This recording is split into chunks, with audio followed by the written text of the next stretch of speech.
Assalamualaikum warahmatullahi wabarakatuh. Alhamdulillahirrahmanirrahim. Selamat pagi, semangat pagi. Jumpa lagi dengan Bang RS untuk belajar lebih jauh lagi apa statistik itu. Adik-adik mahasiswa yang saya cintai dan saya banggakan. Oke, kita mulai saja ya. Oke, kita perlu tahu apa perbedaan statistika deskriptif dan statistika inferensi. Statistika deskriptif di sini menerapkan metode statistik untuk mengumpulkan, mengolah, menyajikan, dan menganalisis data kuantitatif secara deskriptif. Jadi di sini ada 4 proses: mengumpulkan, mengolah, menyajikan, dan menganalisis secara deskriptif. Bedanya apa dengan statistika inferensi? Di sini merupakan cabang ilmu statistik yang berkaitan dengan penerapan metode-metode statistik untuk menaksir dan atau menguji karakteristik populasi yang dihipotesiskan berdasarkan data sampel. Artinya di sini ada proses tambahan dalam statistika inferensi. Jadi kita melakukan uji hipotesis untuk membuat sebuah kesimpulan.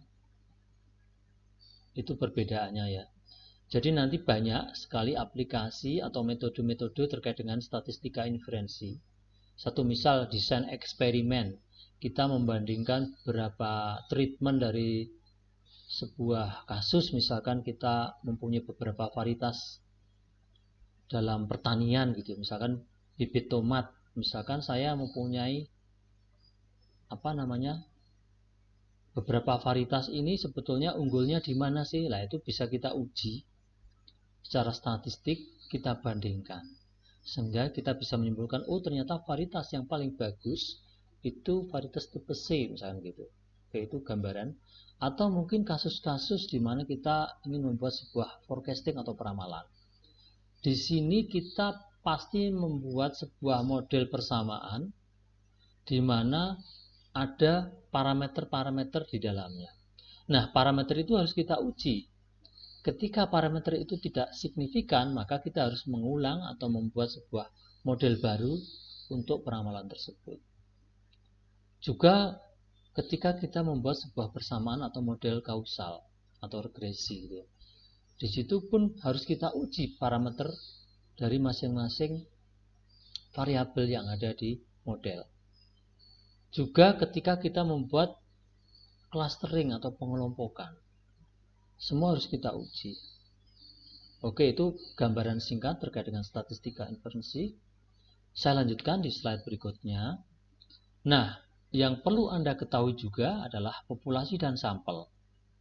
Populasi itu apa sih? Populasi itu merupakan data kuantitatif yang menjadi objek telaah. Satu misal kita tetapkan objek telaahnya adalah penduduk Surabaya. Nah, penduduk Surabaya ini berarti unit sampelnya adalah masing-masing individu sebagai penduduk Surabaya. Namun kalau kita terapkan lagi atau kita fokuskan lagi pada keluarga, kakak misalkan, berarti kan unit sampelnya berbeda, gitu ya. Oke, nah populasi ini bisa tak terhingga. Kita bisa tidak tahu jumlah populasinya berapa. Nanti saya akan contohkan kasus ya. Kemudian ada istilah parameter. Dalam objek telaah yang kita tentukan, misalkan dari penduduk Surabaya, itu kita akan melihat ukuran-ukuran yang mencerminkan karakteristik dari populasi tersebut. Misalkan rata-rata apa? Rata-rata usia. Jadi di sini ada parameter usia, ada parameter gender, ada parameter penghasilan, ada tinggi badan, berat badan, atau mungkin jumlah keluarga. Artinya banyak yang bisa kita kembangkan di situ tergantung apa yang kita butuhkan. Nah, sekarang ada istilah sampel. Kalau tadi ada populasi, ada sampel. Sampel itu kita ambil sebagian dari populasi untuk kita hitung statistiknya. Nah, di sini ada definisi statistik. Statistik itu ukuran yang dihitung dari sampel. Bisa rata-rata, variansi, ring, minimum, maksimum, dan seterusnya. Oke, saya lanjut. Jadi kalau kita gambarkan, konsep berpikir statistik itu seperti ini ya. Jadi kita punya populasi Di dalam populasi itu ada karakteristik yang bisa kita lihat yang bernama parameter. Nah, dalam populasi itu bisa kita ambil sampel sedikit ya, atau dengan metode tertentu yang jelas nanti saya jelaskan. Nah, itu bisa kita ukur atau kita hitung statistik di sampel tersebut, misalkan rata-rata, median, modus. Artinya, kalau kita sandingkan di dalam populasi itu ada parameter yang bisa kita lihat, dalam sampel itu ada statistik yang bisa kita lihat. Nah, hubungannya parameter dengan statistik itu apa?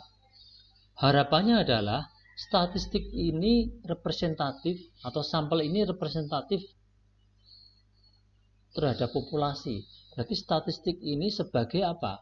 Sebagai nilai estimasi dari parameter yang kita harapkan dia nilainya adalah unbiased atau tidak bias. Kemudian apa? Kemudian mempunyai variansi minimum. Syukur-syukur nggak ada variansinya. Variansinya berarti 0. Artinya apa? Semuanya sama. Berarti statistik ini sebetulnya parameter gitu ya. Kemudian yang ketiga yang terpenting juga adalah konsisten. Oke, saya lanjut dulu ya. Klasifikasi jenis data menurut sifat atau skala pengukuran ini ada dua macam sebetulnya. Kita bagi dua besar. Yang pertama data tak metrik, non metrik data. Berarti di sini hasil hitung ya. Data hasil hitung. Yang kedua adalah data metrik atau metrik data. Ini data hasil ukur. Berarti ada alat ukur yang kita gunakan untuk mengukur data tersebut. Saya contohkan misalkan. Data tak metrik ini ada data nominal. Contohnya apa data nominal? Misalkan warna. Warna itu ada merah, kuning, hijau, biru, putih, dan seterusnya. Artinya di sini hanya membedakan saja. Kalau kita telisik lebih jauh, mungkin dalam satu warna itu satu pixel ada komponen red, green, blue-nya. Tapi kita tidak ke sana, ya tidak jauh. Artinya tidak melihat kuantitasasi dari warna tersebut, tapi kita hanya melihat warna yang hanya bisa kita bedakan. Tidak ada warna yang lebih tinggi nilainya dibandingkan warna yang lain. Gitu ya.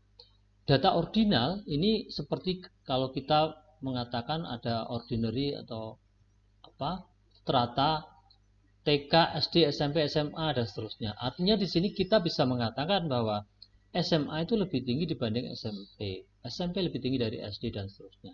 Ini ada ordinal data. Itu ya, jadi ini hasil hitung semua. Ketika misalkan dalam satu lapangan itu ada 100 orang memakai baju merah, kuning, hijau, berarti di sini kita hanya bisa membuat persentase dari yang berbaju merah berapa sih, yang berbaju kuning berapa, berbaju putih berapa gitu ya. Oke. Berikutnya data metrik, hasil ukur. Contoh data interval, apa ini contohnya? Contohnya suhu badan manusia.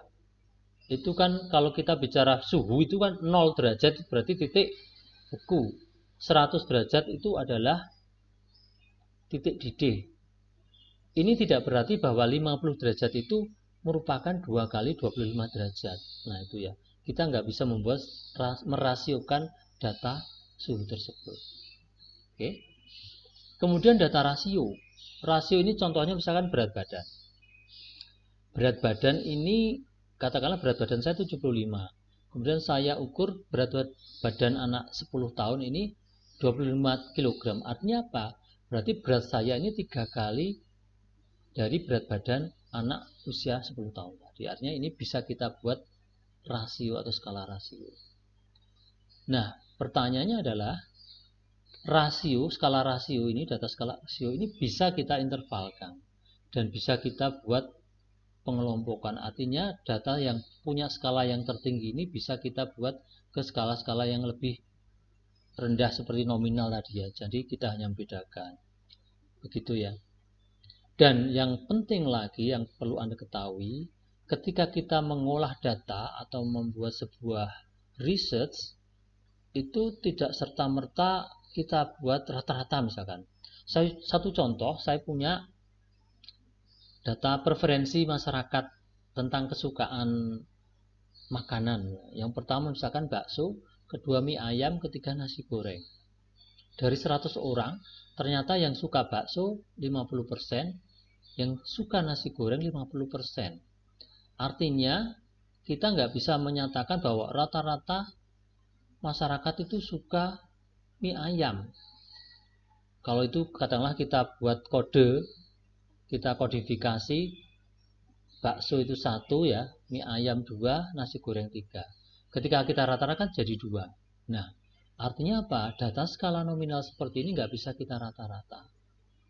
Artinya hati-hati ketika kita mengolah data dan membuat sebuah kesimpulan. Baik, pertemuan kali ini saya cukupkan sekian. Nanti kita akan lanjutkan beberapa poin yang penting terkait dengan statistik. Jadi saya masih cerita dulu ya. Jadi masih cerita untuk memberikan gambaran kepada Anda. Apa sih statistik itu? Baik, tetap semangat, jaga kesehatan. Terima kasih. Assalamualaikum warahmatullahi wabarakatuh.